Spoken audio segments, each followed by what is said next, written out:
Well, the way I would program, so I'd have my like say when I was pulling against bands, for example. So my PR was 435 or something, 430 kilo or 435 was at the top. The first week I started at 420.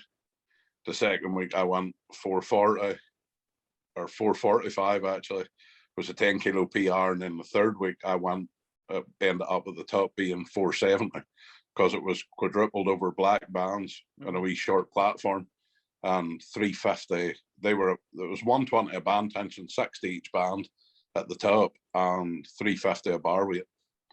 So that's the way I would have run them 3 weeks, and then I'd have a week where it was easy. Then I'd go to a different variation and run 3 weeks off of that as well. Okay, and all these variations you already have like top end PRs for you. Yeah. Okay. So do you ever run one of those weeks you mentioned there where you're like, week 1 was X, week 2 was Y, and that Y was like a PR? Do you ever have any of those weeks where you go through that and like you don't go for that PR until the third week? It just depends how I feel.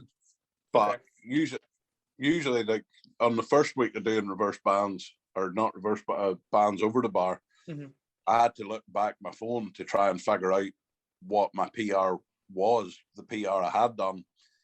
And because where I train at is like in the sticks, you can't get signal. So all I had was a wee tiny thumbnail to try and count the plates off.